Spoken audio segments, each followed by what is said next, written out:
All right. This is my video. I am deciding to do questions similar to 3 and 4 on the test we took recently, where it's basically just perpetual and periodic Lifo. I just pulled this little image off online because it was close enough to what we had done before. So let's get right into it. Um, all I'm going to be doing today is doing journal entries for each of the following ones because I know it's something that I struggled a lot with, and I know that doing this will let me get better at it for the final.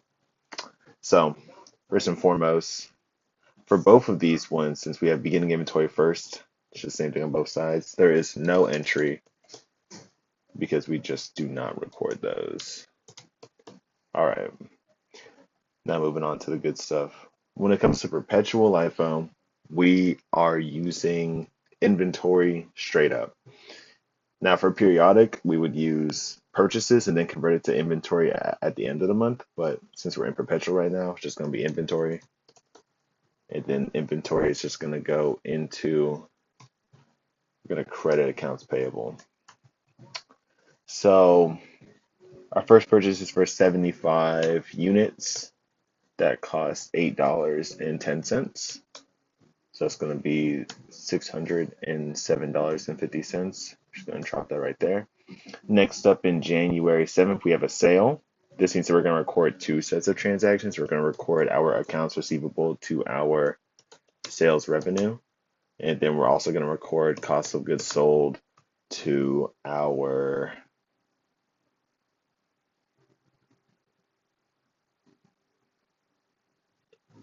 inventory. It is inventory. Inventory. The reason why this is because we are taking what is in our inventory already out to sell it. So we're getting paid for whatever we're selling it for. And it's also going to get removed from inventory. And then the cost will be noted. So January 7th, I know that we're multiplying it by $20 because all our sales can be $20. That's 100 units. So that number right there, 2,000. Now for our cost of goods sold, we have to be careful here because we are doing 100 units sold and we only purchased 75. So we're going to take all of the inventory from January 3rd, and then we're also going to take an additional 25 units from our beginning inventory because we are doing LIFO. So we're going to move in up and give us 807. Next up, we have another purchase. So it's just going to go directly into our inventory. So I'm going to just type in, and then that's going to be credited to accounts payable. It's going to be $50 worth, and it's going to be, well, 50 units worth at 825. So it's going to be $412.50. And then we have another sale on the 17th. We're going to be selling 65 units here. So we're going to write accounts receivable into sales rev. And then we're also going to write cost of goods sold into inventory. Wow, my spelling is terrible. I'm so sorry. I know it's going to be for $20 because all these are $20. And then it's going to be 20 times our units. It's going to be 65, a total of $1,300. Our cost of goods sold, yet again, we are selling 65 units. There is 50 in this most recent.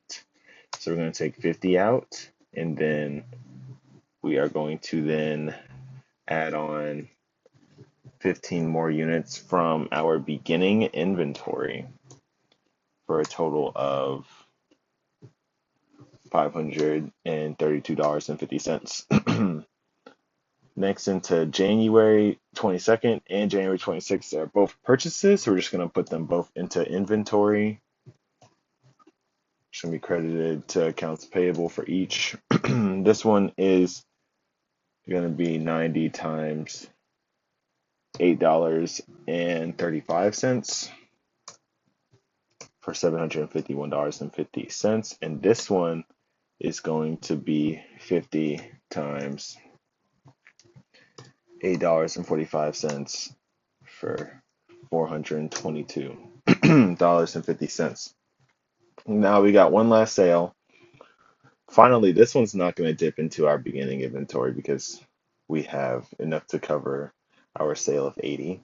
So we're going to write out for the last time in this section our accounts receivable to sales rev, and then our cost of goods sold to inventory.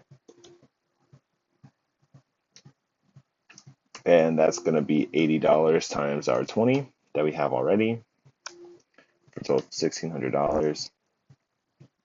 And then our cost of goods sold is going to equal all of January 26's,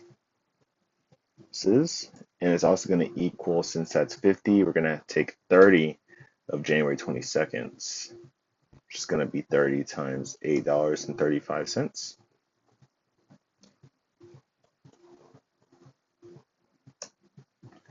for 673. Now, from here,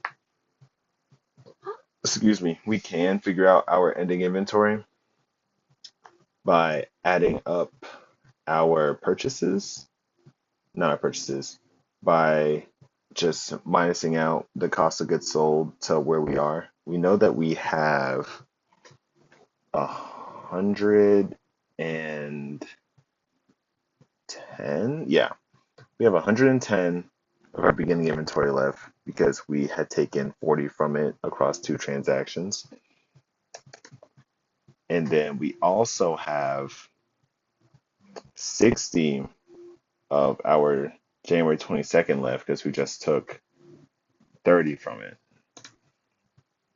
And so this is going to be $8 right here. And this is going to be $8.45. That's not the right number, $8.35 right here. And then we can just multiply this out to get whatever is left in our ending inventory.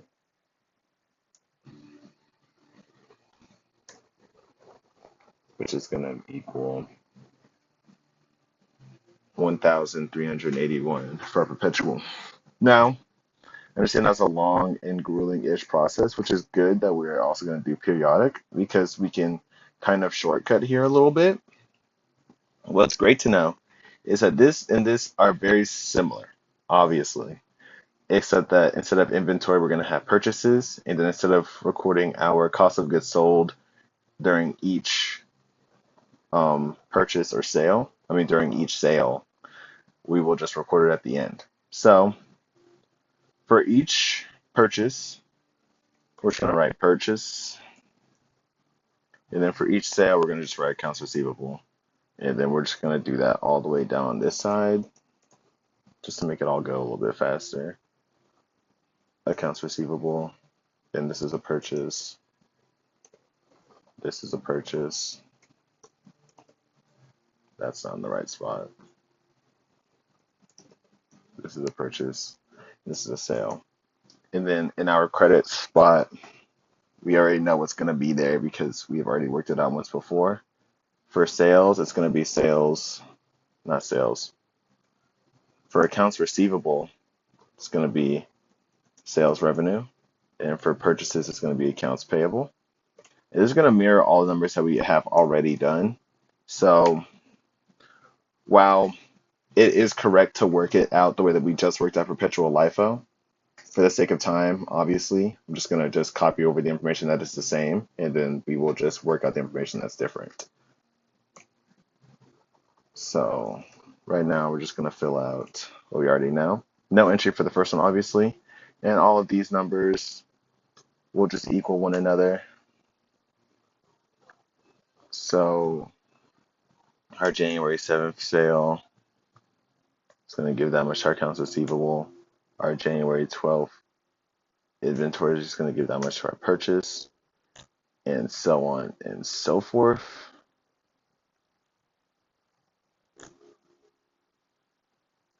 That's going to be 751.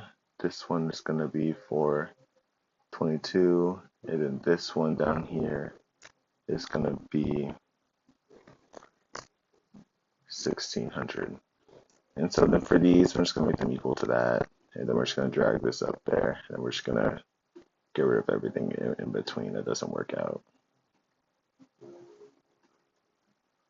So now the thing that is different about about periodic from perpetual, is that we have our closing adjusting journal entry, which is going to record our inventory for our end. It's going to record our cost of goods sold, and then it's going to record our inventory for our beginning, and then it's going to record our purchases. The great thing is that we already configure our beginning inventory right up in here. It's going to be 150 times $8. And then our purchases, we're just going to add up all the purchases that we have. So that one, we should have about 4, this one, and this one. And so then that gives us a total of 3,394 for our, that's 3,394, right? Yeah. For our cost of goods available for sale. And now to figure out our cost of goods sold and ending inventory, we all know the equation, hopefully. And if we don't, then here's what it is. You take your beginning inventory plus your purchases, like we just did, and that equals your cost of goods available for sale. Then from that, your cost of goods sold plus your ending inventory also equals your cost of goods available for sale. And we can do this by using the units available for sale and taking the units sold, and then we can subtract those out to get our ending inventory. So for our beginning inventory, there were 150 units. And then for our purchases, we purchased 75 units, 50 units, 90 units, and another 50 units for a grand total of 265 units. And then that plus that means that we have 415 units available for sale. Now for a unit sold, we can just take all the sale units that we have. So we have an 80 down here. We have a 65 right here. And then we have a 100 right here for a total of 245, which means that our ending units should be 170.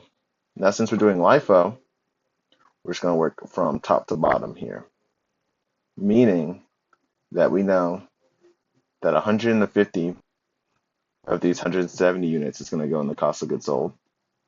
I mean, ending inventory. So sorry. So we're going to do plus 150 times our 8. And then we know that there's still 20 more units to be had, which will be taken from our January 3rd purchase. A total of 1,362. Lastly, we can just take our cost of goods available for sale, subtract it from our ending inventory to get our cost of goods sold at 2,332, which shows that our ending inventory across the perpetual and the periodic, that periodic will tend to give you lower results. And finally, to relate this to real world, I found this article that was comparing and contrasting the pros and cons versus periodic and perpetual. And essentially what the article had said is that periodic is good if you want things to not be too congested throughout the year. As we can see, this whole journal entry list right here took up what all of this one took up. So it's good for like kind of trying to save congestion. But at the end of your year, you will have to do a massive count, which can take a really long time. And perpetual is good for the opposite reason, that you kind of have everything that stacks all together, and that you want to do a big count at the end of the year. Now, with that being said, I work at a grocery store, Publix, and I know that we use both. So even though that Publix uses a perpetual system, we still will do physical counts of inventory just as like a double check insurance. So it's not necessarily that a company has to choose one or the other. They can obviously do both, But there are pros and cons to each one, as we see in the real world. Anyway, thank you for listening. I'm sorry this was so long. Please have a great day.